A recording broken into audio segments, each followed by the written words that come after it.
whether it was a rediscovery of your Adivasiyat after coming to Takra. Your experience suggested that trees are a symbol of Adivasiyat. Okay. To begin with trees, what are the other things that include Adivasiyat in your larger understanding of Adivasiyat? To begin with tree, from your experience. See, you have asked me a question that I honestly think would be impossible to answer. You know, how can you express a feeling in words so well? It was, you know, I have lived in other rural areas and all, gone to other rural areas, but I've never had the same sort of feeling. It is, why do I have a feeling of anger when I see the Diku Kuli in Ranchi railway station? But why don't I have that feeling of anger when I see the same Diku in Patna railway station? It doesn't bother me, but it bothers me in Ranchi. Right? Yeah. So that, how can you express that feeling? It's not just trees. It is the whole thing that I belong. I'm part and parcel of this soil. I'm part and parcel of this land. I may have been away. I may have been able to suppress my feelings or my emotions about it. And that possibly is due because what it takes to ignite those emotions is not there if you're in Delhi or if you're in Calcutta. So it's very difficult. It's like, did I feel as an Adivasi when I was living in Ranchi, when I was living in Harmu, amongst all these Dikus, whom I knew had, in all probability, illegally bought land over there. They had not followed the law. I get a sense of anger. But it was an anger that came out of frustration. Today, living in Takra, in a village, in what is my ancestral home, that anger is not a frustration.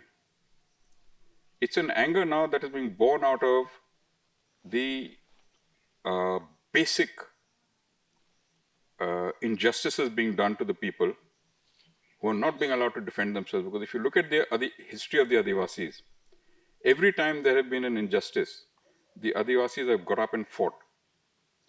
Come 1947 and the Constitution, we have been totally castrated. Our right to defend our Adivasiyat has been taken away with a promise of law, which has never been applied. So, that sense of hatred and anger which is there when I was in Ranchi has, when I'm living here, has changed to a sense of injustice when I see what's happening around me. And it's all very well the excuse that, oh, but they should file an FRI if something wrong is being done. That's not how governments work. No other civilized country's government works that way. If there's something wrong happening, the government acts. Even if the person against whom a wrong is being, or an injustice is being done, does not complain, the government will take up cudgels on their behalf. But not here, because there is downright discrimination and a sort of, let's deprive the Adivasis of what gives them the identity, is their land. I don't know if you have noticed in Ranchi whether the Adivasis in Ranchi, most of whom have been deprived of large chunks of their land, today take very little pride in being an Adivasi, which was not there when we were children. It was very different. And it has changed over the years. And it has changed. Why today, if you ask me, is because of the government. The Constitution, which is meant to protect us, is not doing it. Because when people accept the Constitution and believe in it, they will behave in a disciplined and ordered manner. It doesn't become an anarchy, it doesn't become a free-for-all.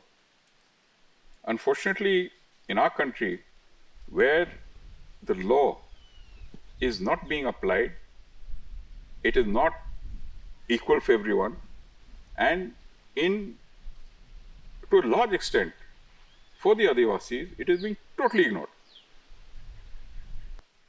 To me, it is two different cultures. If you look at the Brahmanical culture and the Adivasi culture, they are worlds apart.